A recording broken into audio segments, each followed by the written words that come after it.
menteur pathologique, scam artist, Kendrick Lamar frappe fort sur Drake sur Euphoria. La réponse à son clash à Drake, on le rappelle, le clash a commencé il y a environ un mois sur le titre Like That avec Future et Metro Booming. Ensuite, on a eu la réponse de Rick Ross. Ensuite, on a eu J. Cole qui est venu et qui est parti. Ensuite, donc, on a eu Drake avec Push Up.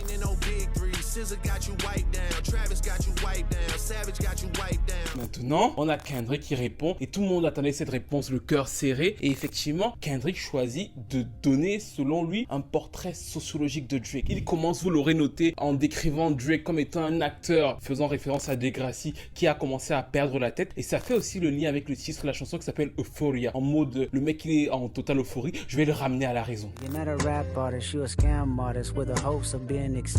C'est la porte d'entrée du clash, Euphoria étant produite par Drake. Ça fait lien, il traite Drake de manipulateur, de quelqu'un qui n'a pas sa place dans le rap game. Et à cet effet, il y a une phrase d'ailleurs assez savoureuse par rapport à ça quand il dit « Je fais de la musique pour électrifier les gens et toi tu fais de la musique pour les pacifier ». Pacify en anglais sont les tétines pour bébé en fait. Et donc en gros, il traite Drake de quelqu'un qui ferait de la musique pour enfants. Ensuite, il explique que Drake n'a aucun classique. Drake profite uniquement de la culture afro-américaine qu'il ne connaît pas, qu'il ne respecte pas. Il prend pour exemple le fait que Drake condamne la violence dans les rues et dans le même temps dans certaines de ses chansons se vante de savoir utiliser une arme alors que lui à l'inverse a tenu son premier pistolet quand il était très jeune. Donc en vérité Drake sera un faux gangster.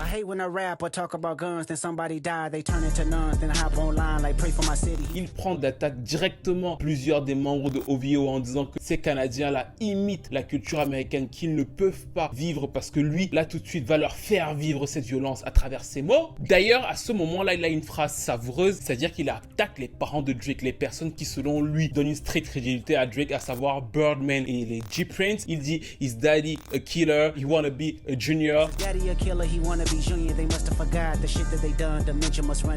Faisant référence aux deux, il finit par dire I will park his son. En gros, je vais tuer son fils à Birdman. Et en même temps, il y a un jeu de mots vu qu'il commence sa phrase par dementia avec la maladie de Parkinson. Donc en gros aussi, il attaque tout le clan Birdman et G-Prince. Et quand il a fini de construire cet argumentaire, il se positionne en tant que nous, la culture, je représente la culture. Nous allons te dire ce qu'on pense de toi. C'est d'ailleurs à ce moment-là qu'on voit apparaître les relents de propos identitaires dans le fait de dire que oui, bah tu possèdes la bague de Tupac. Moi, je n'aurais jamais laissé qu'un Canadien ait cette bague-là. Quand il lui dit aussi que combien de featuring dois-tu faire avec des noirs afin que tu te sentes vraiment noir.